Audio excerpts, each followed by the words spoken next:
Set Phasers, a highly illogical Star Trek podcast.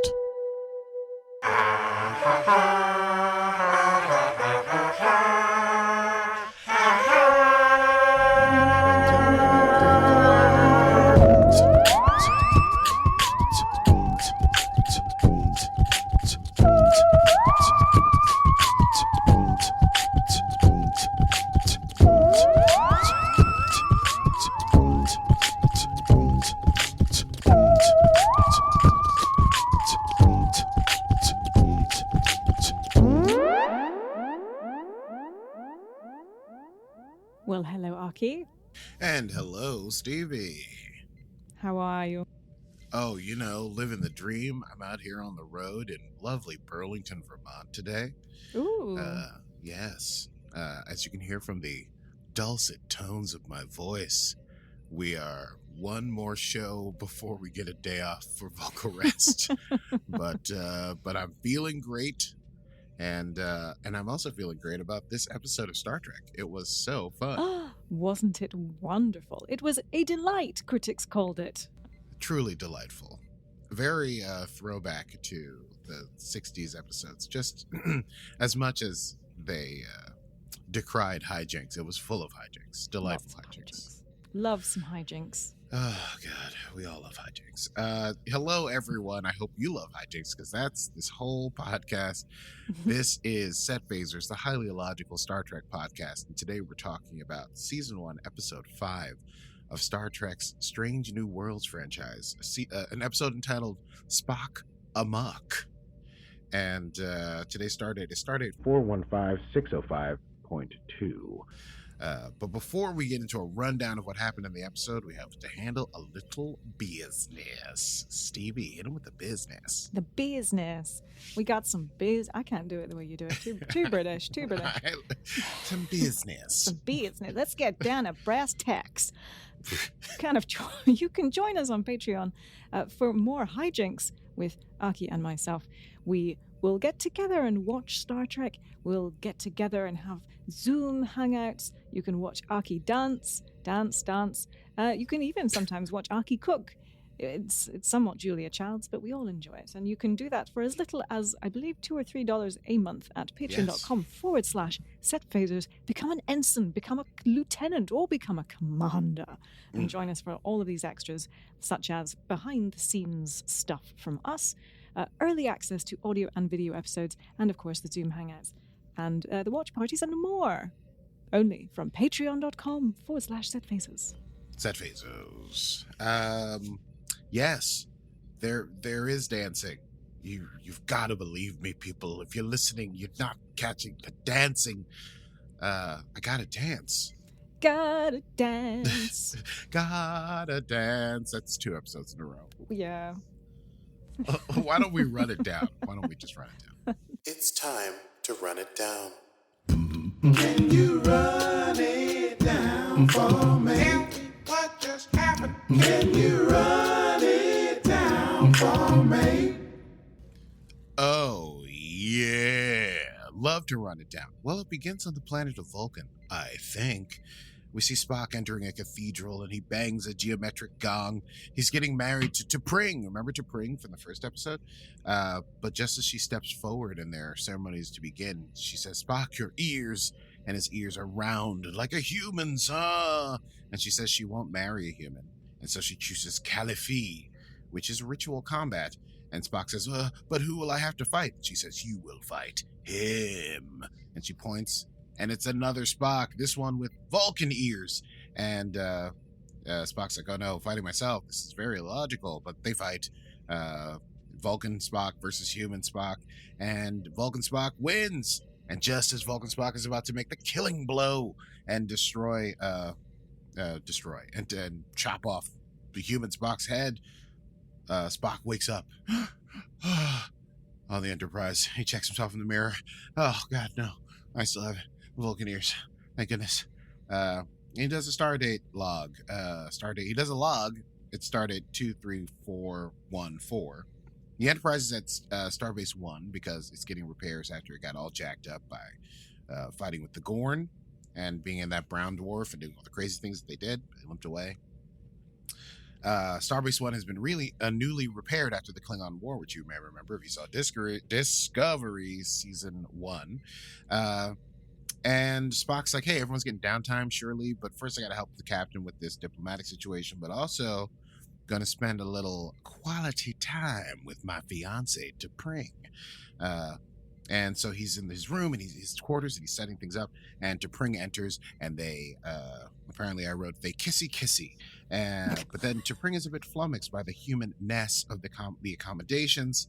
Spock says, I'm redecorating. It'll be much more of a Vulcan in a bit. But she's also grateful that Spock found accommodations for her colleague, Katil. Apparently, T'Pring's job is to hunt down dangerous Vulcan criminals and rehabilitate them by showing them the path of true logic. Vulcans are funny. She's searching for a criminal named Barjan Tor, who has been seen in the vicinity. However, when Spock says, well, then why is Katil here? You know, I got my thing. It's like, I'm happy to do the thing for your friend or whatever. T'Pring's like, Katil can handle Barjan, and that's why she's here, because I want to spend some quality time with you. And T'Pring says, we must prioritize our relationship. And Spock says, oh, yeah, of course. I just have one quick duty to do before we can get together, but we'll have dinner tonight, and it'll be lovely. And she goes, I will look forward to it. We discover what that diplomatic thing is. There's this group called the Rongovian Protectorate. And Spike, I did it already. I can't believe I did it already. Pike and Spock and Uhura. I'm looking at it, but I don't know. I mean, if there's a body swap with Hawk and Spike, Hawk and Spike, yes. Oh shit, I can't do it either. With Pike and Spock, then and only then can we call them Spike. Yeah, only if I shipped a Pike-Spock relationship could I call them Spike. Pike, Spock, and Uhura are in a meeting with Admiral Robert April. Nota bene, Pike's little captain's jacket. Very TOS. Yes, that was you would never catch a modern captain in one of those, whatever that getup is. A green tunic. A tunic. It's a very good call for what that is. I have to say, he looks very good in it. And I like the green too. Okay. Do we have a little crush on Pike? Listen, his sartorial flair is to be admired. His hair is very high. I want his hair. You've had hair that high before. Yeah, it was during the pandemic, I should think. I couldn't get it cut. But yes, hair goals. Oh yeah, high salt and pepper like that. Very classy. I can only dream for my hair to go salt and pepper in my age, my old age. In my senescence. Thank you. Okay, so they're finding about the Rongovian Protectorate. This group controls a very tiny little sliver of space between the Klingon and Romulan empires, and it's the fastest route to the Beta Quadrant. But without safe passage, the Starfleet keeps losing ships there, and the group is like very private. But recently, they've been open to diplomatic relationships, and so, April basically wants Pike and Spock to do some diplomatic relations with the Rongovians and see if they can't get this figured out, so that maybe they join their federation, but maybe not. Maybe they just create a connection here so that the ships can go through that way. They find out that there were some attempts done by the Tellarites that did not go well, and we see a video of that going very terribly, with the Rongovian ambassador insulting the Tellarite for their looking ridiculous. Possibly my favorite quotable moment of this episode. And so they say, okay, you're going to have to talk to this guy, the lead diplomat. His name is Vaso Legalia. And he's the captain of their flagship, which they see as a solar sail ship, which the Rongovians bring out for ceremonial occasions. And they fly the flag of new allies if things go well. But nota bene, again, the Rongovians are also entering into diplomatic relationships with the Klingons, and the Vulcans are not far behind. So there's a time limit on this. As they're discussing this, they're like, oh, the meeting is tomorrow, so we'll start tomorrow. They get a comm from La'an who says the Rongovian delegation is there at the door and they need to be seen immediately. They enter. We meet Vaso and his first officer. They turn out to be super duper friendly, but they only want to talk to Pike. and the first officer noticed that Spock is Vulcan. This leads to some discussion about how the Federation determines like who's in charge with so many alien voices, and Pike talks about how they vote and they get the strength from the whole. And Vaso says, empathy is a hallmark of Rongovian culture, which most people do not understand. And he says, we will sit and talk, and claps him on the shoulder, and they begin talks immediately. And Spock just sort of blinks, thinking, oh, snap, I'm going to miss dinner. Meanwhile, Shenanigans pawn the ship. Chapel and Ortegas enter the sick bay, and they're waiting on Mbanga, who's said he's been collecting some data to share with Dr. Baroa, who Ortega's like, is that somebody special? Chapel's like, no, it's just a person who's like specializes in non-invasive surgical techniques. And Ortega's like, whoa, how would you? You're going to see Lieutenant Dever. I think it's Dever. I think it was Dever. Yeah. And Ortega's like, how are we going to play it this time? You want me to like give you a hand signal or keep my comms open? And Chapel's like, listen, we don't have to worry about with Dever. We have a very just casual relationship, no attachments. Everything's cool. It's like, no, we're not trying to do anything serious. And Ortega's is like, Chapel, you've said that before with disastrous results. And Chapel's like, oh, just one time on one planet. It's cool. Anyway, the doc is ready. He has his fly fishing hat on. He looks ridiculous. But he hears that the biospheres that they're going to have everything. And they go to the transporter room and are checked out for shore leave by La'an and Number One. Before they are transported, Doc asks La'an and Number One what they're going to do for shore leave. And Ortega says they don't do shore leave, they do shore stay. And Doc goes, oh, yeah, their nickname. And then he tries to cover it. And he says, Lieutenant Kylo, transport us. And Number One's like, whoa, what's the nickname? And Mbanga says he can't remember. And then Ortega says, hey, the nickname for you two is where fun goes to die. And then they get transported, and Una asks the chief if he's heard of this, and he denies a bit too vociferously. Spock returns to his quarters to find T'Pring waiting and dinner cold upon the table, tries to apologize for his change of plans. T'Pring voices concern that Spock's work in Starfleet makes him perhaps too human for them to be compatible, and then she excuses himself. Ooh, burn. Charlie Brown Spock. And that's where we get the credits. It was a big opening thing, setting a lot of stuff up. We come back. Chapel's on a date with this cat, Deaver, at some fancy restaurant. They're like, drinking, and she's like, hey, we can skip drinks and just kind of get down to business if you want. If you want. And he's like, well, but I want to talk about, like, us. Like, where are we going? Like, what's this about? And she's like, oh, snap, this is no good. And then she sees Spock eating alone. She's like, oh, I have to go check on my friend. Bye. La'an and Number One, meanwhile, are walking through the empty corridors of the Enterprise, and they're somewhat bothered by their nickname, but they're like, oh, but like we like doing work. It's like fun. Like the ship's empty and stuff, and like I can redo the duty roster, and I can check the phaser supplies and the armor or whatever. And they're like, you know what? It's great, like in doing work and stuff. We're not where fun goes to die or whatever. And then Singh gets a message for a security breach. Noonien Singh gets a message for a security breach in Airlock 4. And she's looking for backup, and Number One's like, I'm your backup. And she's like, yes. And they go open the airlock to discover two cadets in spacesuits who are like, oops, we're on crew, so sorry. More to that later. Chapel sits down with Spock. She tells him that he's an idiot for breaking his promise. She smacks him upside his head and tells him that he's got to demonstrate to T'Pring that he cares for her. Human or Vulcan, the relationship has to be prioritized, and he has to show T'Pring that is true.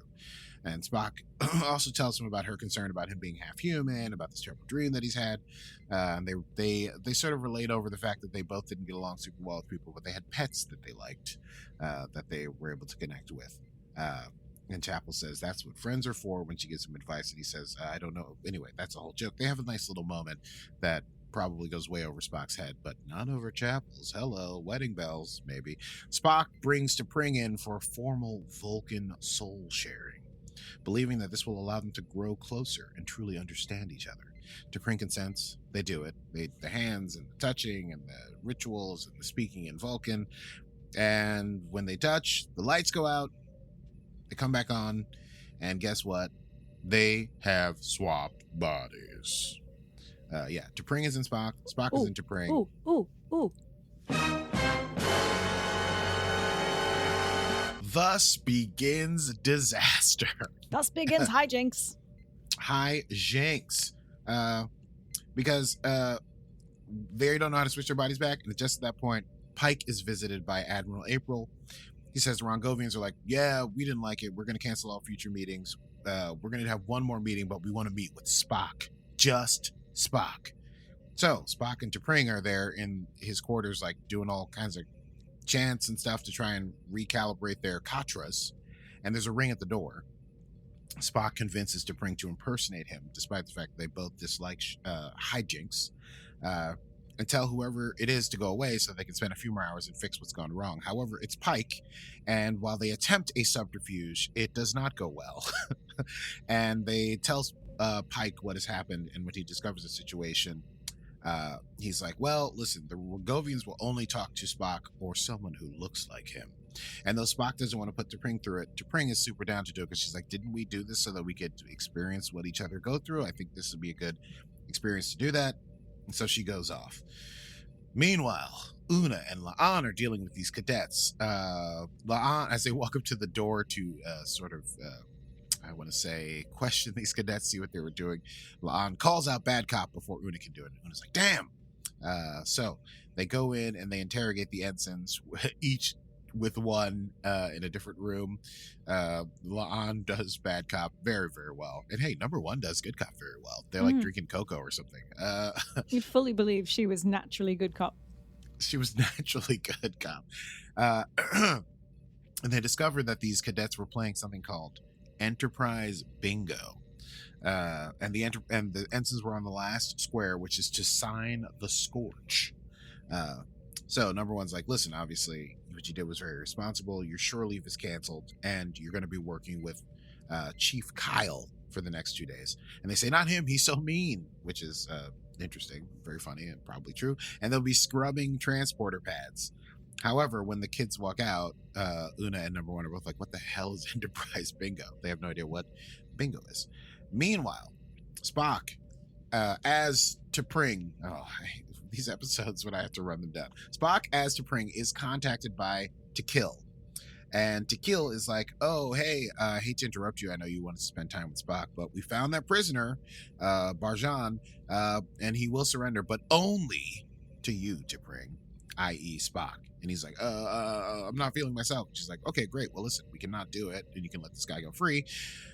But I'll tell you what you told me. If it's not us offering the way back to true logic, who's going to do it? Meanwhile, Chapel is having a stroll with Ortegas in the biosphere and talking about how things went terribly, terribly wrong with Devers, and she needs to set some boundaries. Apparently he's been reading her poetry or something like that. And they see T'Pring walking. T'Pring, Spock, it's Spock as T'Pring. And Chapel mentions having given advice to Spock, and Ortegas is very worried about Chapel getting involved in a Vulcan relationship. She says, you never do that, but whatever. T'Pring, in air quotes, walks over and asks to speak to Nurse Chapel alone, and that's when Spock explains the situation, and they're looking for a medical solution. And Chapel suggests, Spock, hey, this is also your opportunity to get to know T'Pring better, so maybe do the work. Una and La'an, meanwhile, are on the Enterprise. They decide, you know what, we confiscated it's not a worksheet, it's on a tablet, of Enterprise Bingo. Let's do Enterprise Bingo. Spock and Uhura. Wait, did I skip a thing? I think I did. They play Enterprise Bingo, but I didn't write down all the stuff that they do. Basically, they do a thing where someone chews gum until the flavor is gone, and then gets transported away and gets transported back, and the flavor comes back. And they do a thing in the turbo lift where they count down and shout out a thing, and whoever wins, they seem to go in. They're into it. And then the last thing that they do is stand in the corner with the phasers on the lowest setting, and they're supposed to shoot each other. I love that. Yes. Number one, at the last minute says, maybe we shouldn't do this. And La'an shoots her, and she says, ow, that really stings. While that full hijinks is happening, Spock T'Pring as Spock and Uhura go to talk with the Rongovians, and Pike and April observe that while they're talking to Spock, the Rongovians become very Vulcan-like, like totally doing the logic thing and saying question, query, assessment, suggestion, all that stuff. Eventually, they ask Spock to bring what the point of the Federation is if it dilutes its constituent cultures in the name of this mixing pot. And T'Pring has to answer this, but T'Pring answers sort of in the... at this time, remember, the Vulcans are very not super into Starfleet. Sort of like part of the Federation, but not about sort of mixing so much. And so she answers as Spock, saying that she has misgivings about the dilution of culture, and there are times when she wishes T'Pring as Spock wishes that they could return to Vulcan to honor their culture. And things going sort of awry, Pike intervenes and he answers the question on behalf of Spock T'Pring, telling the Rongovians and also T'Pring in Spock's body how Spock is the embodiment of what is great about the Federation, the sacrifices he's made, his seeking of knowledge, his kindness to others, his willingness to go where no one has gone before, his desire for adventure, etc., etc. And then Pike makes a move to bring out of there, realizing they never should have put her in that situation. But the Rongovians decide they are impressed with Pike's standing up for his cadet, for his lieutenant, and they conclude the session but say they will return to give a summation before they leave. Meanwhile, we get a wonderful, I thought this was cute, I'm glad it didn't get cut because it was not super important, but just like a wonderful shot of the biospheres and then just Dr. Mbenga just enjoying fly fishing by himself. Just really with hat on, out there doing his thing. Spock has decided to bring Chapel to the negotiations with Barjan, the criminal. Barjan immediately insults T'Pring because he says, you hold up the Vulcan ideals in one hand, but you insult them by being betrothed to the half-human Spock. And when Chapel defends Spock, that does not impress Barjan because he's like, yes, humans evolved from monkeys, are they not? And Barjan says, you know what? I'm not going to submit to rehabilitation. I was thinking about it or whatever, but I don't want to do it, because of the company you keep. Humans. Ugh. And so Spock, as T'Pring, punches him in the face and knocks him out. And he turns to Chapel and says, maybe we should keep the details of how we apprehended this fellow to ourselves.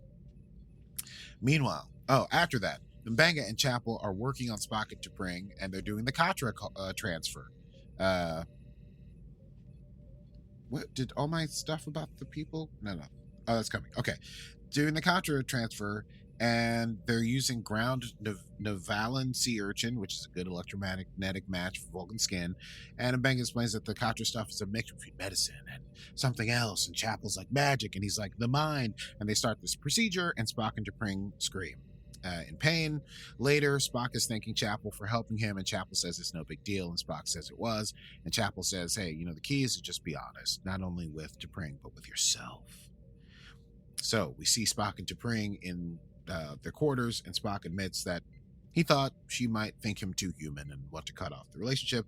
And T'Pring feared that he was in a relationship with her out of duty, and they say they must both want to be in the relationship, and they vow that they want to do that, and guess what? They get back to kissy and fall back on the bed, and the camera pans up to the window, and you know what happens after that. Meanwhile, Pike, April, and Uhura are waiting on the Rongovians. April and Uhura have no idea what Pike has planned, but Pike's like, I got an idea. The Rongovians arrive, ask why they should ally with the Federation, and Pike's like, you shouldn't. Why would you want to take on our enemies? We're only a few years out of the Klingon War. I mean, it could be dangerous for you guys. He says, listen, the Federation has plenty to offer, but it comes with a price. And the Rongovians say, thank you for your honesty, and leave. And April and Uhura are like, what are you doing? You ruined everything. And Pike's like, I have a theory. He suggests that the Rongovians value more than anything else may be empathy, someone who understands their point of view. And as he's saying this, they look out the window things, and they see the Rongovian sun sail ship setting off, and 'tis flying the flag, Federation, as an indication of their new allyship. Meanwhile, Una and Number One have decided to finish Enterprise Bingo, and they're on the last one, which is to sign the Scorch. And they're going to break the rules in the most fascinating way. So instead of going in their spacesuits, they created a force field, and they're just walking, just strolling on the hull of the Enterprise. Seems very dangerous. They go to sign the Scorch. What is the Scorch? We find out at last. It's the oldest unreplaced piece of the Enterprise hull, and it's considered good luck to sign it. So they both sign it, And as they're doing that, they look up and they see the sun sail ship sailing through the sun. Is that a sentence? We flash back to Spock and T'Pring in bed. Oh, yeah, kissy's over. T'Pring claims to have enjoyed being Mr. Spock for a day. And Spock says, I should admit to you that the way I brought in Barjan was that I punched him in the face. And T'Pring says, having met Barjan, that is logical. And guess what? I lied. There's more kissy. And then, final scene, Ortegas and Chapel having drinks. It's the end of a shore leave, and Chapel's ended things with Dever at last. Good, because I hate his name. And Ortega says, that's what you got to do in any relationship. You got to be honest. You got to, be straightforward. The same advice you gave to Spock. And Chapel says, if I do that, then things might get serious. And Ortega says, like, so what? And Chapel sort of stumbles. She says, well, it would have to be the right guy. And there endeth Episode 5, Season 1. Star Trek, Strange New Worlds. Spock, Amok. Let's chat about that. I say, darling, let's do a quick chat about that. Yes, let's do. Indubitably. Indeed. My stars, what fun. What fun. What hijinks. What fun. What hijinks. I couldn't figure out a way, like in the rundown, I wanted to talk about all the hijinks they do, but it's not funny for me to be like, and then Spock says, but it's T'Pring, and so he looks super uncomfortable, but because, but it's a great episode. Just one of those that I will return to and watch for comfort, like the broccoli episodes of Next Generation. Just a goofy goofball episode, Lieutenant Broccoli. Barclay, Mr. Barclay. Mr. Barclay. Those are fun. Those are some hijinks. So, what did you think? I quite enjoyed seeing the lighter side of Una Chin Riley and La'an. Oh yeah, I thought it was great. I really loved the breakout. Like everyone's doing their own little thing. So they did have like the overarching thing with the Rongovians, but it was like nicely solved. And Pike is sort of like less of a main character in this episode. And so you get like Una and La'an hanging out. You get Pike and T'Pring. You get Chapel and Ortegas. Now we understand that they have like a buddy-buddy relationship. And we get to see like what all these people are like during who downtime. they are a bit more. Yeah, which is super fun. So they've really incorporated a lot of the like the side characters. We get to know them. We know Pike and Spock so well because we know Spock so well, period. But we know Pike from Discovery, and now we get to like really get to hone in on Una Chin Riley and her relationship with La'an. They're I would watch them, buddy cop their way through the universe as well. And I liked, we see there's some sort of burgeoning affection that Nurse Chapel has for Mr. Spock, even though he is betrothed to T'Pring. But she's in it for the fun, for the joy, for the giggles, for the kicks. And I think she's developing quite the soft spot for Mr. Spock. Yes, well, it's hard not to. Spock is the one that everyone liked, apparently.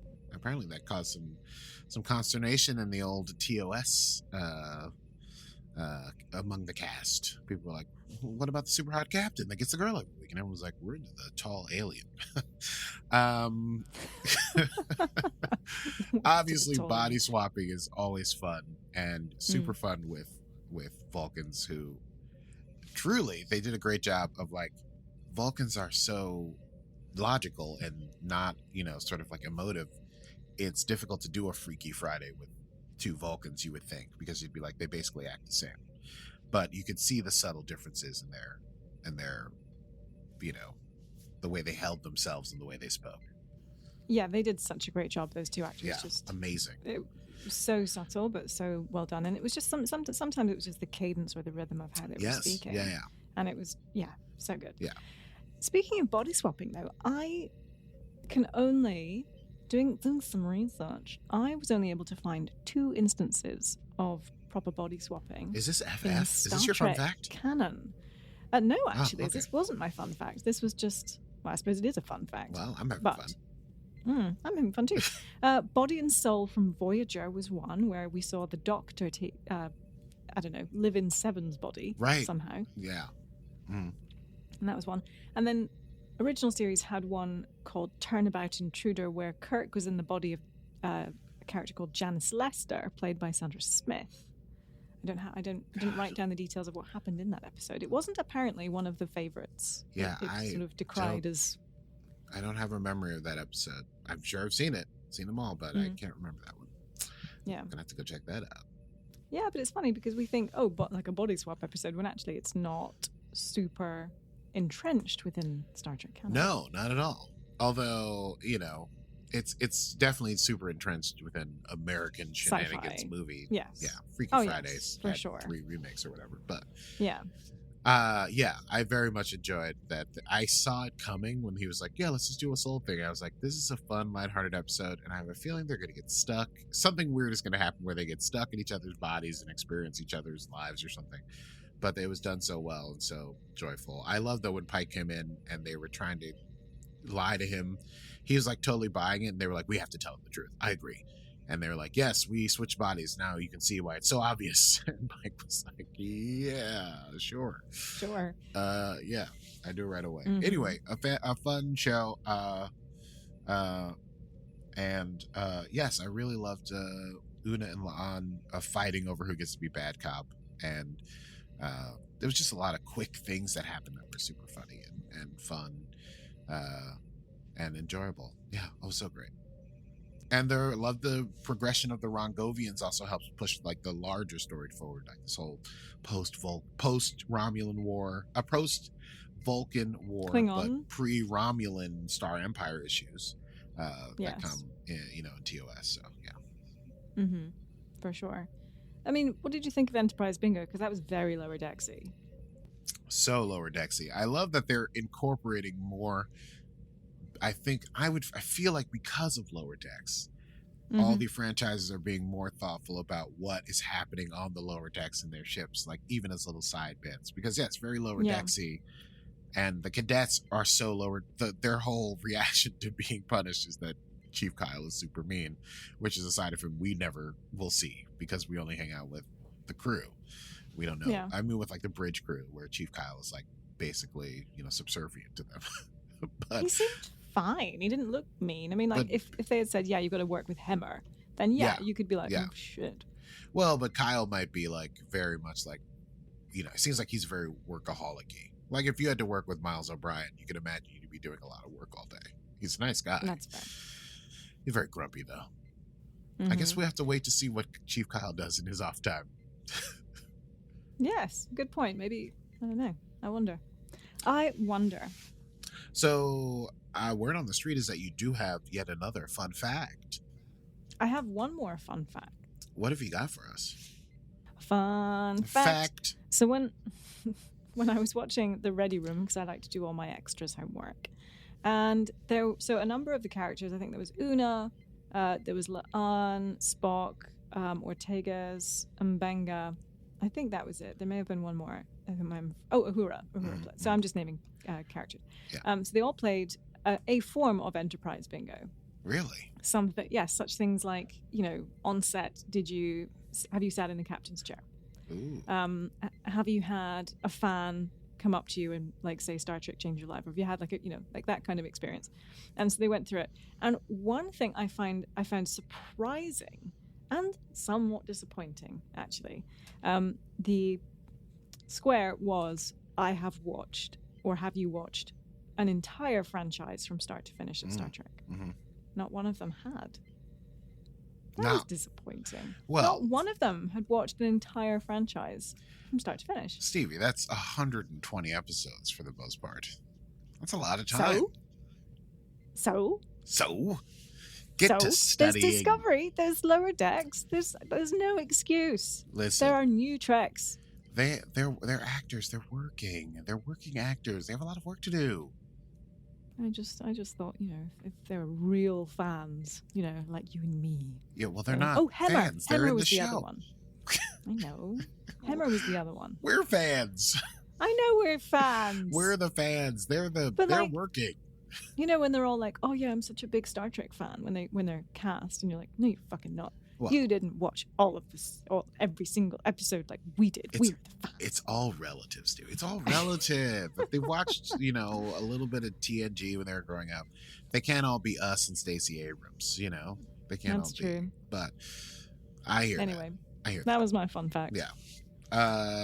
Wonderful. Well,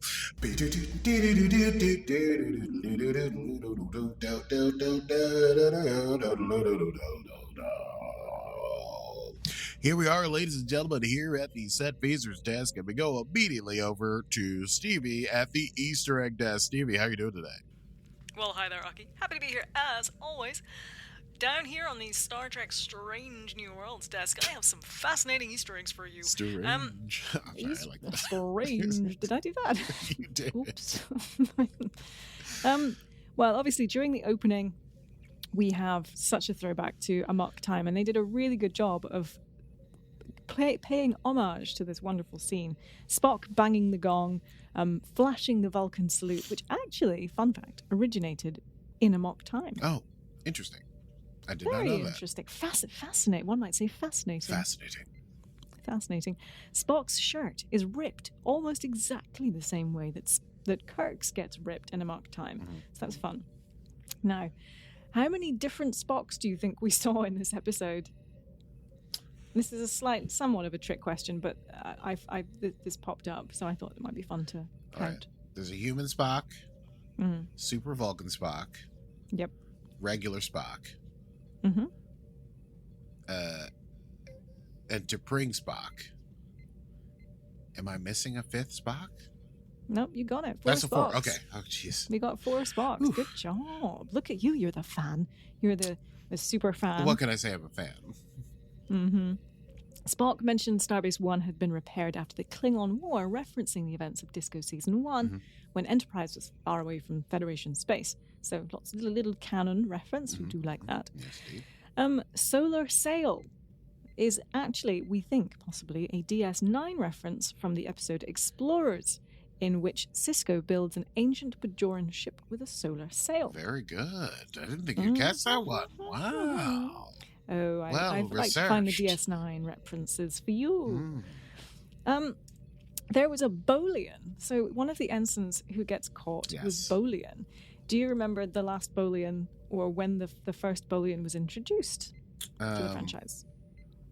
To Star Trek? Yes. Yes. Oh, God. The Bolian is the busting him up guy, right?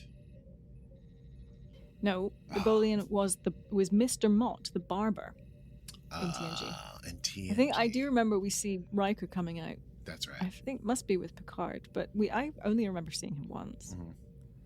And it was Ensign Zier who played, it was Ensign Zier who was the Bolian. Yes. So there we are. T'Pring's greeting, parted from me and never parted. Yes. And Spock's response directly was said in Amok time. Mm-hmm. But that was done in front of the bridge crew. So again, they were just like really, really throwing it back. Yes. So I liked it because you didn't have to have seen Amok time. You don't have to have been a huge TOS fan, as I was not really. I may now actually go back and watch it and have a bit more enthusiasm and endearment for it. Yeah. But I do like that, it can exist in a vacuum, if you will. So yeah, those are all of my Easter eggs. So Okay, that's everything here from the Easter egg deck down in Star Trek Strange New Worlds. It's back to you in the studio. Thank you for having me back in the studio. And now we move on to everyone's favorite segment, Quotable Moments. quotable moments. Oh, what do you have? Okay, well, these are hard. A lot of them are dialogue based, but one that truly stands out, perhaps my favorite of the entire episode, is Vassal Legalia talking to the Tellarite and saying, quote, "Your beard is as ridiculous as your proposals." I just want to say that in real life.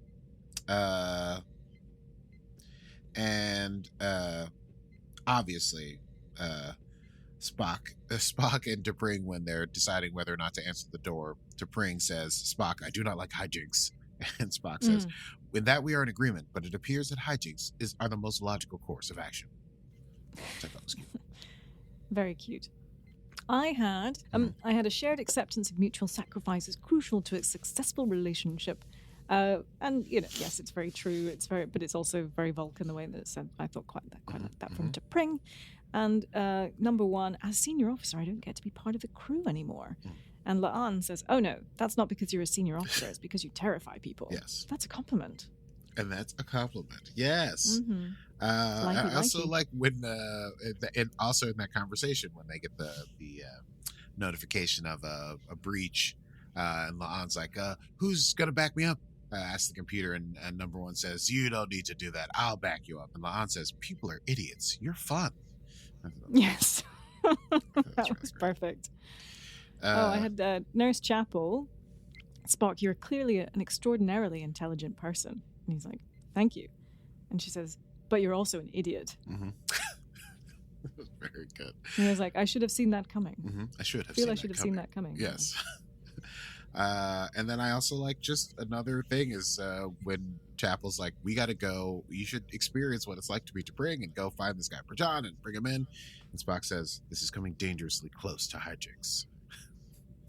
I love that probably the Vulcans only learn what hijinks are from humans. Mm-hmm. And they're like, "Ugh, this is sounding a lot like that hijinks you speak of so much." Mm-hmm. Absolutely. That's all I got here. That's all I got. Shall we move on to next time? To next time it is. Next time on Set Phasers. Next time on Set Phasers, we'll be talking about episode 6, which I didn't look up the title of which I'm sure is just out. It wasn't out a week ago. Stevie's Googling it. I could maybe find that out very quickly. I believe it's called Lift Us Where Suffering Cannot Reach. Good Lord, what a title. We will be talking about episode 6, Lift Us Where Suffering Cannot Reach. But thank you so much for listening to the program, tuning in live if you're part of the Patreon crew. And if you like what you hear or like what you have heard, then please find us wherever you get your podcasts. We put out new episodes every Monday if we can, depending on whether or not I can find a hotel room on tour with internet. And yes. But either way, you can find us anywhere, and we have tons of back episodes where we talk about all of Star Trek Discovery, all of Star Trek Picard, all of Star Trek Lower Decks, and finally now Star Trek Strange New Worlds. Mm-hmm. Join us on Patreon, patreon.com/setphasers to join in hijinks with Aki and myself. That's patreon.com/setphasers. Yes. And also you can find us on Facebook and Instagram at Set Phasers Podcast, where Stevie does a lot of Stevie stuff. Meme Game Strong. Woohoo! Well, that's all from me. I'm Stevie Mans. And I'm just waiting for the right guy. And this has been Set Phasers, a highly illogical Star Trek podcast. That was cute. I like that. Computer. End program. Good times. Good times. Just under the wire.